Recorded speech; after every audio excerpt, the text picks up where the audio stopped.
اب یہاں پر قرآن پاک کی چند خصوصیات کا ذکر کرنا بہتر سمجھتے ہیں۔ قرآن کریم کی سب سے پہلی خصوصیت اللہ رب العزت کا کلام ہونا ہے، یعنی قرآن پاک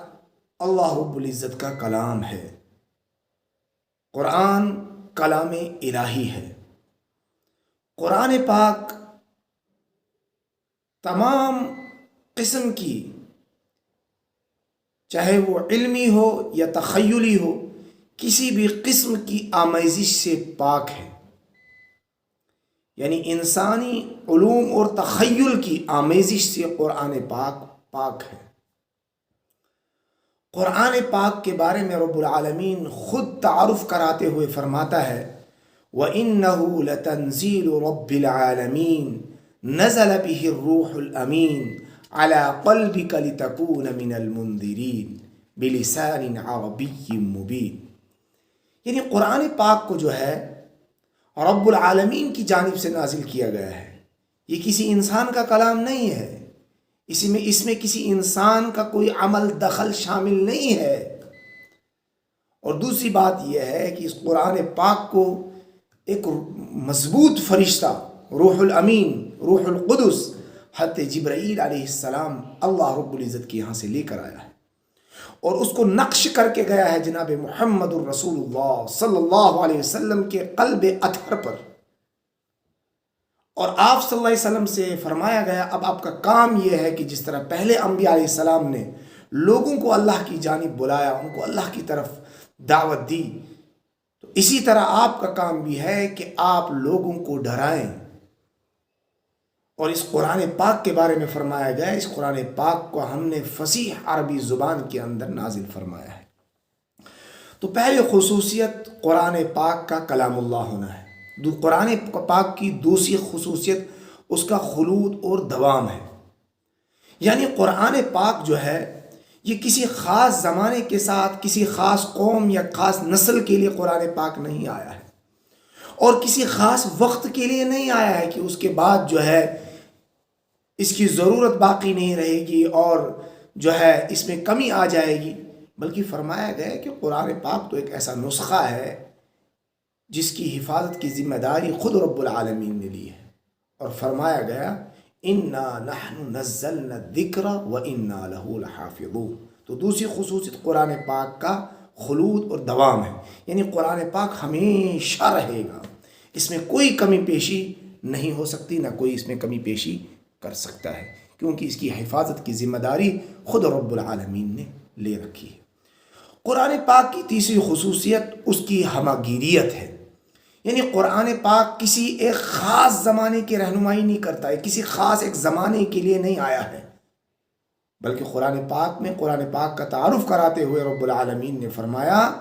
کہ ان ہوا الا ذکر للعالمین، یہ قرآن پاک جو ہے یہ دنیا جہان والوں کے لیے ایک بہت بڑا نصیحت نامہ ہے۔ یعنی قرآن پاک پوری انسانیت اور پوری دنیا کے لیے ایک دائمی کتاب ہے۔ قرآن پاک پوری انسانیت کے لیے اور پوری دنیا کے لیے ایک دائمی کتاب ہے۔ اس قرآن پاک کے اندر انسانی زندگی کی تمام رہبری اور رہنمائی موجود ہے، اس لیے فرمایا گیا قرآن پاک کی جو تیسری خصوصیت ہے وہ اس کی ہمہ گیریت ہے، اور خود فرمایا گیا کہ یہ تمام جہان کے تمام لوگوں کے لیے، پوری انسانیت کے لیے ایک بہت بڑا نصیحت نامہ ہے۔ یہ انسان کے صرف وجود کو ہی نہیں بلکہ انسان کے وجود کے ساتھ ساتھ اس کے وجدان کو، اس کے ضمیر کو، اس کی روح کو، اس کے جسم کے تمام حواس کو قرآن پاک مخاطب کرتا ہے، اسی طرح مخاطب کرتا ہے جس طرح انسان کی عقل اور قلب کو، جس طرح قرآن پاک انسان کی عقل اور قلب کو مخاطب کرتا ہے، اسی طرح قرآن پاک انسان کے پورے وجود کو، اس کے وجدان کو، اس کے شعور کو،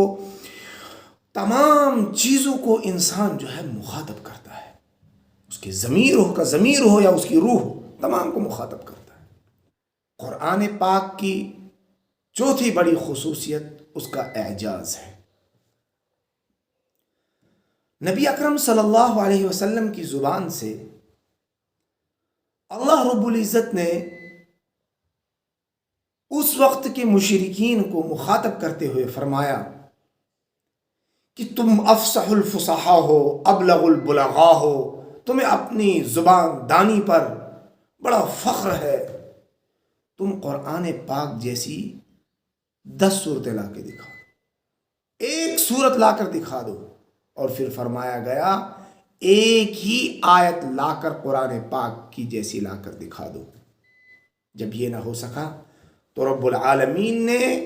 انسان کی بے بسی اور ناکامی پر افسوس کا اظہار کیے بغیر ارشاد فرمایا، کیونکہ رب العالمین جانتا تھا کہ اس جیسا کلام پیش نہیں کر سکتے، تو فرمایا قُلْ لَئِنِ اجْتَمَعَتِ الْإِنسُ وَالْجِنُّ عَلَىٰ أَن يَأْتُوا بِمِثْلِ هَذَا الْقُرْآنِ لَا يَأْتُونَ بِمِثْلِهِ وَلَوْ كَانَ بَعْضُهُمْ لِبَعْضٍ ظَهِيرًا۔ تو قرآن پاک کی چوتھی خصوصیت اس کا اعجاز ہے۔ اس آیت کریمہ کے اندر فرمایا گیا کہ صرف انسان نہیں بلکہ سارے کے سارے جنات کو بھی اکٹھا کر لو،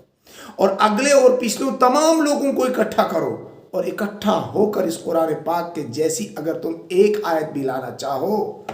تو تم نہیں لا سکتے، تم ناکام اور نامراد رہو۔ رب العالمین ہمیں قرآن پاک کی ان تمام خصوصیات کو مد نظر رکھتے ہوئے قرآن پاک کو سمجھنے اور اس کی تلاوت کرنے کی توفیق عطا فرمائے۔ جزاک اللہ خیر۔